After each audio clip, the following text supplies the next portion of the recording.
Olá! Parece que brasileiro tem a tendência de deixar tudo para a última hora. Evidentemente, nós vemos isso em épocas festivas: Natal, Ano Novo, Páscoa, Dia das Mães, Dia dos Pais.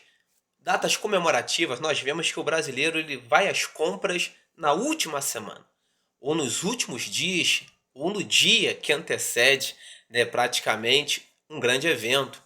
O brasileiro tem essa mania a deixar tudo para a última hora. Mas no tocante a assuntos referente à soteriologia, à salvação, vale a pena deixar para a última hora? Tem pessoas que vivem a vida como se não fosse se deparar com o advento da morte. Há pessoas que, preocupadas com isso, entram para uma igreja, aceitam Cristo Jesus como seu Salvador, para garantir o direito à salvação, se antevendo, não deixando para a última hora. Já outras pessoas pensam que eu tenho algum tempo, quando eu for velho, quando eu curtir a vida, eu vou pensar nesse assunto de Jesus, de igreja. Outras vivem a vida de uma forma tão solta, tão livre, que nem sequer pensam nisso. E por vezes morrem sem terem se preparado para o momento final. Qual o seu caso? Você vive a vida se preparando ou está deixando para a última hora? Evangélicos, crentes em todo o mundo, acreditam numa salvação objetiva. O que significa isto? A fé em Cristo Jesus é suficiente para garantir a salvação. Sendo assim, pessoas vão à igreja garantindo, antes do acontecimento da morte, a sua entrada nos céus. Já existem outros que nem pensar assim pensam e não garantem, a sua salvação, vivem a vida, como diz a letra de uma música secular, deixam a vida levar e por vezes chega o advento da morte e não estão preparados. Existe uma doutrina que diz que existe uma salvação de certa forma subjetiva e talvez algumas pessoas se apoiam nesta doutrina, a doutrina do purgatório. O que viria a ser isto?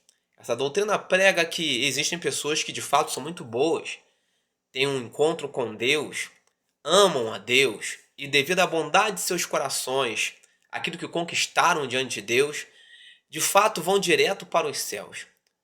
Também, em contrapartida, existem aquelas pessoas que foram muito mais, muito devassas, com o coração totalmente fechado para Deus. Não abriram seu coração para Deus, nunca se prepararam, nunca quiseram Deus, rejeitaram a Deus em toda a sua vida aqui na terra. Inevitavelmente, vão para o inferno. Mas essa doutrina também parece que faz uma coluna do meio. Um extremo de bons, um extremo de pessoas muito mais e um polo, um meio, de pessoas que ficaram no meio do caminho. Não foram nem tão boas, nem tão más. Poderíamos dizer que foram pessoas medíocres. Pessoas que não fizeram tão mal assim, mas também não fizeram nada de tão bom assim. Andaram as suas vidas meio lá, meio cá, poderíamos dizer em cima do muro. E se encontraram com a morte. O que aconteceria com essas pessoas segundo a doutrina do purgatório? Segundo a doutrina do purgatório, essas pessoas iriam para um lugar ao qual, pelo um fogo preparado por Deus, iriam ser limpas das suas concupiscências, ou seja, dos seus pecados.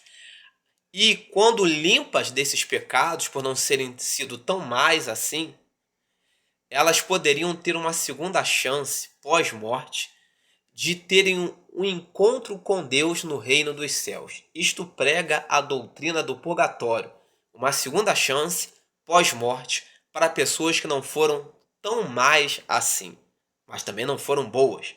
Ficaram meio lá, meio cá, pessoas que andam em cima do muro. Mas essa doutrina é uma doutrina extremamente perigosa, porque joga por terra aquilo que a Bíblia, por vezes, nos ensina, que o sangue de Cristo é suficiente para nos purificar de todo o pecado. Se o sangue de Cristo é suficiente para nos purificar de todo o pecado, nós não precisamos nos purificar em algum outro lugar, porque seria mérito nosso. Seria tomar com as nossas próprias mãos, a força, pelas nossas obras, o reino dos céus. Quando a Bíblia diz que a salvação ela vem por causa da fé, que é um dom de Deus. Então, logo quando eu aceito Cristo como Salvador e eu tenho em minha vida, eu adquiro fé, logo eu adquiro também a salvação. E o sangue de Jesus Cristo é suficiente para me purificar de todo o pecado, não precisando eu me purificar em algum outro lugar. Isso invalidaria o sacrifício vicário de Cristo na cruz do Calvário.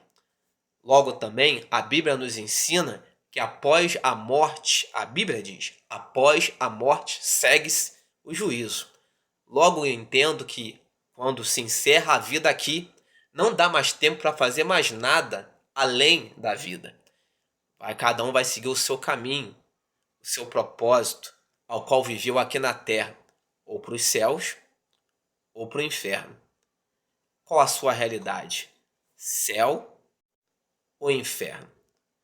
Purgatório é uma doutrina criada por alguns, baseada até num livro bíblico, mas num livro apócrifo, segundo Macabeus, a partir do capítulo 12, verso 39, Judas Macabeus, ele faz uma oração pelos mortos.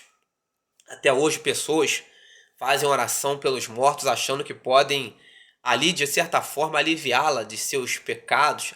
Pessoas acendem velas por quem está morto, achando que vai iluminar o caminho de alguém. Mas imagine de uma forma lógica algumas situações interessantes. Imagine que você tem um filho, uma filha que você goste muito, você prepara ali um pudim, um bolo, alguma coisa que o seu filho ou sua filha goste muito. E quando você vai levar esta coisa para esse alimento para o seu filho ou para a sua filha, você encontra ele ou ela dormindo. Você de bom grado não quer acordar o filho e pensa assim, eu vou comer pensando no meu filho ou na minha filha, né? E pensando nele ou pensando nela, eu vou comer, né? Com um pensamento nele, um pensamento nela. E com certeza vai chegar esses bons fluidos até ela ou até ele.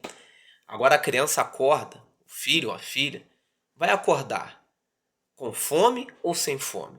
Evidentemente vai acordar com fome, porque ainda que você tenha pensado na pessoa do seu filho ou da sua filha, ela não vai se alimentar pelo fato de você ter pensado nela ou pensado nele. De igual forma, quando nós tratamos de assuntos espirituais, ainda que você pense em alguém aqui na Terra acendendo uma vela, ou fazendo qualquer coisa por alguém que já partiu, não vai chegar. Porque se não chega em vida, quando está lado a lado, imagine em outro mundo, em outra esfera, em outra dimensão, em outro plano, quando não está mais presente aqui. Uma vez morto, segue-se o juízo e acaba-se toda a perspectiva ou esperança. Ou se faz aqui, ou não se faz. Bem-vindo ao canal Conceitos Teológicos, Rafael Cardoso 3450. Deixe o seu like, se inscreva em nosso canal e nos ajude a propagarmos a palavra verdadeira, a palavra de Deus. Deus abençoe sua vida em Cristo Jesus.